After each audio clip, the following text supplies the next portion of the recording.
Ladies, gentlemen, and fashion enthusiasts of the world, gather round, for we have news hotter than a fresh-off-the-runway Valentino heel. Anne Hathaway has taken a tumble on the set of The Devil Wears Prada 2, and yes, miraculously, her hair remained perfect throughout. Let's all pause for a moment. Not for mourning, of course. No bones were broken. No designer handbags were harmed. But our collective dignity as fashionable beings? Slightly bruised. Sources from the production set, who may or may not be unpaid interns hiding behind racks of Chanel, report that Anne was strutting her stuff in full Andy Sachs 2.0 mode, heels higher than our expectations for this sequel, when disaster struck. The culprit? A rogue scarf. Yes, a scarf. Flimsy, flowy, draped ever so casually over a chair like a sleepy French poet. And just like that, it betrayed her. She turned. The scarf turned. Gravity turned on her. Witnesses say the fall was graceful, almost balletic, which, if you've seen Anne in Les Mis, tracks. One production assistant even whispered, she fell like a queen. If queens wore Louboutin and landed in Downward Dog. Now before you panic, let's make this clear, Anne is okay. Totally fine. She bounced back up faster than Miranda Priestley rejects a belt. The only thing seriously injured? Her pride. And possibly the assistant director who laughed too loudly and was immediately reassigned to coffee duty indefinitely. Let's rewind for context, shall we? The Devil Wears Prada 2 has been filming under intense secrecy, probably locked tighter than Nigel's sample closet. Plot details are hush-hush, but rumors swirl like chiffon in a wind tunnel. Is Andy running her own magazine? Did Miranda retire to Milan with a French lover and a small army of Birkin bags? Will Emily finally get to eat lunch? All we know is, this sequel is happening. And Hathaway is back in stilettos that could double as medieval weaponry. Now, let's talk about the moment in question. It was a Tuesday. Which is the fashion industry's least favorite day. No runway shows, no parties, just emails and existential dread. Anne was filming a scene outside of a fictionalized version of Vogue. Let's call it Vogue. She was wearing a sleek, tailored suit in lavender silk, paired with a towering pair of heels designed by some 26-year-old Belgian wunderkind who insists they're actually very comfortable. Lies. They are not.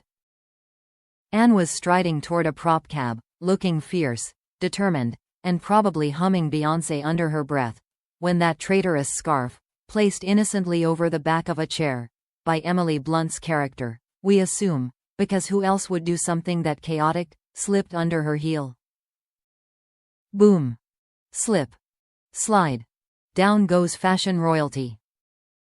The fall itself was caught on 3 different iPhones, 2 security cameras, and 1 rogue pigeon with a GoPro. Each angle more cinematic than the last. Producers are reportedly considering adding it into the final cut, perhaps as a blooper reel or bonus end credit scene titled, The Devil Trips in Prada. Fans took to social media instantly. #AnneDown began trending within minutes. Memes poured in, some tasteless, some hilarious, and some eerily well-edited. One fan tweeted, "Anne Hathaway falling in heels is more relatable than any Oscar speech I've ever seen." Another said, "If she doesn't get an Emmy, a Grammy, and a pack of ice for that fall, we riot." Naturally, Anne herself responded with peak Hathaway charm. She posted a boomerang on Instagram of herself mock falling with the caption, "This is why I prefer flats. #method acting #devil wears banana peels." Queen behavior. Truly. The cast and crew took it in stride, pun intended. Meryl Streep allegedly didn't even blink, just sipped her espresso and whispered, "Florals? For faceplants? Groundbreaking." Emily Blunt reportedly offered Anne a granola bar and a bottle of lavender oil, which may or may not have been tequila. Stanley Tucci gave a small bow and said, "Spectacular form." 8.5 from the Russian judge. The only actual injury sustained? Anne's iced oat milk latte, which tragically splashed across a $3,000 Givenchy skirt. Rip to that latte. Gone, but never forgotten. Fashion insiders now speculate whether the fall was, in fact, a planned publicity stunt. After all, nothing boosts sequel buzz like a bit of slapstick drama.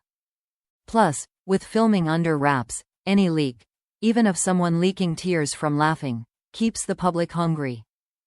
And let's be honest, we are hungry. Hungry for the outfits. Hungry for the drama. Hungry to hear Miranda Priestley's icy voice cut through our screens again like a knife through vegan butter. If Anne's fall did anything, besides endanger dry clean-only fabrics, it reminded us why we love her. She's glamorous. She's talented. And she's just as likely as any of us to trip over a scarf in front of half the internet. In a world of red carpets and curated perfection, give us the queen who faceplants and laughs about it. Give us the actress who owns the moment, posts about it, and uses it as an excuse to sneak a day off set. Doctor's orders, she joked, allegedly from a massage chair. So, what's next for Anne and the Devil Wears Prada 2 squad? Filming continues this week in Paris, where, we hope, cobblestones and gravity are slightly more forgiving. Production is set to wrap by December, with a rumored release in summer 2026. And yes, stylists are already preparing for the press tour, extra ankle support included. Until then, let this be a lesson to all of us. Beware rogue scarves. Respect your heels. And never, ever, underestimate Anne Hathaway's ability to turn a fall into a full-blown moment. Fashion may be fickle. But Hathaway? Unshakable. Even when shaken, lightly bruised, and dressed in couture. Stay fabulous, friends. And if you must fall, do it with flair.